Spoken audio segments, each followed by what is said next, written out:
एक बार की बात है, एक राजा की 3 बेटियां थीं। तीनों बेहद खूबसूरत। सबसे बड़ी बेटी का नाम था राजकुमारी चंद्रकांता। उससे छोटी बेटी का नाम था राजकुमारी चंद्रमुखी और सबसे छोटी बेटी का नाम था राजकुमारी रिवांका। एक बार तीनों अपने आसपास वाले जंगल में घूमने गई। अचानक तभी वहां पर तूफान आ गया और वो तीनों जंगल में भटक गईं।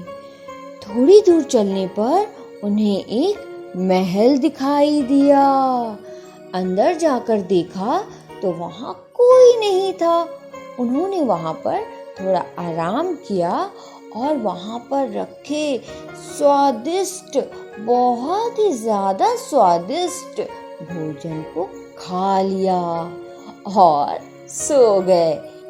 सुबह होते ही राजकुमारी रिवांका उस महल के बगीचे में घूमने निकली। वहां राजकुमारी रिवांका ने गुलाब का फूल देखा। बहुत सुंदर लग रहा था और वो बिना कुछ सोचे समझे उन्होंने उसे तोड़ लिया।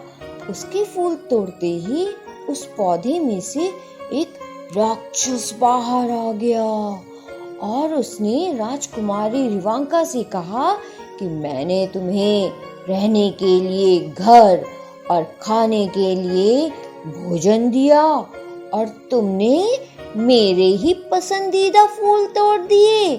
अब मैं तुम तीनों को नहीं छोड़ूंगा। तुम्हें और तुम्हारी दोनों बहनों को अपने कब्जे में रख लूंगा। राजकुमारी रिवांका बहुत डर गई।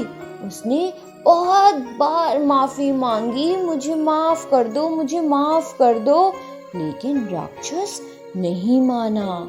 फिर राक्षस ने एक शर्त रखी कि तुम्हारी बहनों को जाने दूंगा पर तुम्हें यहीं रुकना होगा। राजकुमारी रिवांका ने यह शर्त मान ली और राक्षस के साथ रहने लगी। जैसे जैसे दिन बीतते गए, राजकुमारी और राक्षस के बीच दोस्ती बढ़ती गई। एक दिन राक्षस ने राजकुमारी रिवांका को उसके साथ शादी करने के लिए कहा। राजकुमारी रिवांका ने ना ही हाँ की और ना ही मना किया। राक्षस ने इस बात के कारण उस पर कोई दबाव नहीं डाला।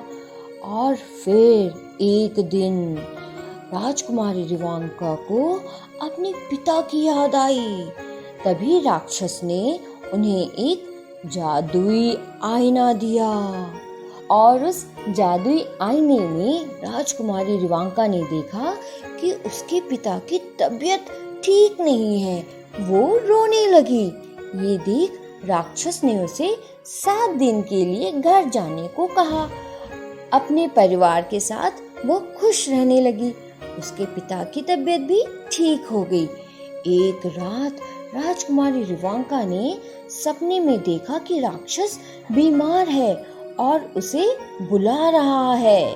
वहां जाकर उसने देखा कि राक्षस जमीन पर पड़ा हुआ है। यह देख राजकुमारी रिवांका रोते हुए ही उसके पास गई और उसे गले लगाकर बोली, उठो उठो, मैं तुमसे प्यार करती हूँ और तुमसे शादी करना चाहती हूँ। ये सुनते ही राक्षस एक सुंदर राजकुमार में बदल गया और वो बोला कि मैं यही शब्द सुनने का इंतजार कर रहा था।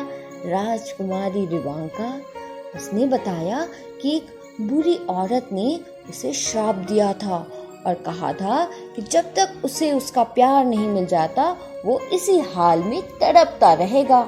इसके बाद राजकुमार और राजकुमारी ने शादी कर ली और दोनों खुशी खुशी रहने लग गए।